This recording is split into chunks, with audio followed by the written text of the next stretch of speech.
జిల్లా మంత్రి నియోజకవర్గం పార్టీ కోసం కష్టపడ్డ కార్యకర్తలకు సముచిత స్థానం కల్పిస్తామని బీజేపీ పెద్దపల్లి జిల్లా అధ్యక్షులు చంద్రపట్ల సునీల్ రెడ్డి అన్నారు. బీజేపీ రెండో స్థానంలో రావడానికి కృషి చేసిన కార్యకర్తలను జీవితంలో మర్చిపోలేను, జన్మాంతం రుణపడి ఉంటాం. బీజేపీ పెద్దపల్లి ఎంపీ అభ్యర్థి గోమాసు శ్రీనివాస్ తెలిపారు. పెద్దపల్లి జిల్లా మంతిని పట్టణంలోని రామరెడ్డి కాంప్లెక్స్ లో ఏర్పాటు చేసిన మంతిని అసెంబ్లీ స్థాయి ముఖ్య నాయకులు సమావేశానికి ముఖ్య అతిథులుగా కాటారం మాజీ జెడ్పీటీసీ ఫ్లోర్ లీడర్ చెల్ల నారాయణ రెడ్డి, బీజేపీ జిల్లా అధ్యక్షులు చంద్రపట్ల సునీల్, పెద్దపల్లి పార్లమెంట్ అభ్యర్థి గోమాసు శ్రీనివాస్ పాల్గొన్నారు. అనంతరం వారు మాట్లాడుతూ కొత్తగా కమిటీలు వేస్తాం, మండల కమిటీలు వేస్తాం, జిల్లా కమిటీలు వేస్తాం, రాష్ట్ర కమిటీలు అయితే, జాతీయ కమిటీలు అయితే, ఈ కమిటీలలో మాత్రం నేను ఒకటే చెప్తున్నా, కసిగా పనిచేస్తా. నాకు ఒక గోల్ ఉంది, ఆశయం ఉంది, కసిగా పనిచేస్తా. ఖచ్చితంగా భారతీయ జనతా పార్టీలో నాకు ఫ్యూచర్ ఉంటుంది అనేటోళ్ళనే మనం ప్రోత్సహిద్దాం. నేను ఈ 15 సంవత్సరాల ఉన్న అనుభవాన్ని మీరు ఒక్కసారి స్టెప్ వేసి ముందుకు పోయినానుకో, మిమ్మల్ని మించే లీడర్ ఎక్కడ ఉంటాడు. కాబట్టి మనం ఈ వచ్చే 5 సంవత్సరాలలో ఈ వాతావరణం భారతీయ జనతా పార్టీకి మంచి ఏర్పడుతుంది. మన రాష్ట్రంలో మనం అధికారంలోకి వచ్చే వాతావరణం ఏర్పడుతుంది. అవునా కదా? మీరు చూస్తున్నారు ఏ విధంగా టీఆర్ఎస్ మొత్తం ఖాళీ అయిపోతుంది. కాంగ్రెస్ అందరు ఉన్న వాళ్ళంతా కాంగ్రెస్ పోతారు. ఎందుకు పోతుంది కాంగ్రెస్కి? ఎందుకంటే ఇవాళ అది అధికారంలో ఉన్నది. 1000 వరకు దొరుకుతుంది, తిందామని ఆశలు అందరూ అవుతుంది. అటు టీఆర్ఎస్ అంతా ఖాళీ అయిపోతుంది. ప్రజలు ఇవన్నీ గమనిస్తున్నారు. మళ్ళా వచ్చే ఎలక్షన్స్ వరకు ఈ 6 గ్యారెంటీలు సున్నా, కాంగ్రెస్ పరిపాలన సున్నా. ఇది మొత్తానికి దండగర నాయన కడికి వస్తుంది. ఆ సమయంలో ప్రజలు ఎందుకు చూస్తారు? మళ్ళా భారతీయ జనతా పార్టీ. భారతీయ జనతా పార్టీకి చూస్తున్నట్టు అర్థమైందంటే గవర్నమెంట్లో మనం వచ్చే అవకాశాలు మనకి.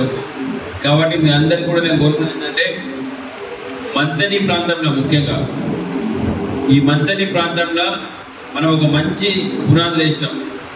ఈ పునాదులకి వెళ్ళి మనం స్టెప్ ఎదగాలంటే ఇంతకుముందు నారాయణ చెప్పినట్టు ప్రతి ఒక్కరు, నేను మండల నాయకుడిని, నేను మండల ప్రెసిడెంట్ని, నేను జిల్లా ఇది, నేను అధికార ప్రతినిధి, నేను ఆ ప్రతినిధి ఈ ప్రతినిధి కాదు.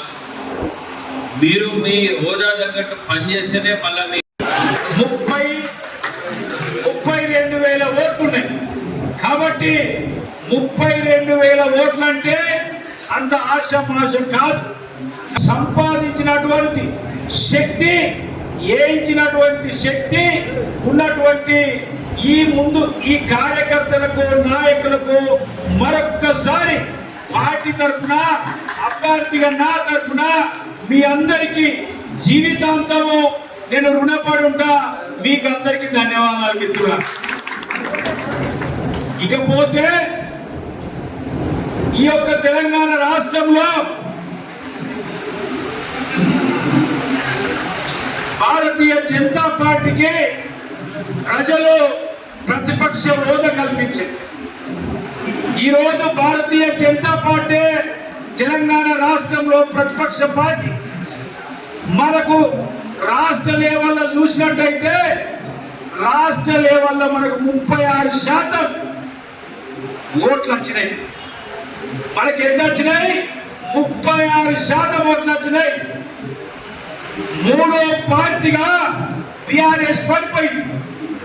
కాంగ్రెస్ తర్వాత భారతీయ జనతా పార్టీ ఇలా తెలంగాణ రాష్ట్రంలో ప్రతిపక్ష హోదా కల్పించినటువంటి వ్యక్తులు ఎవరు?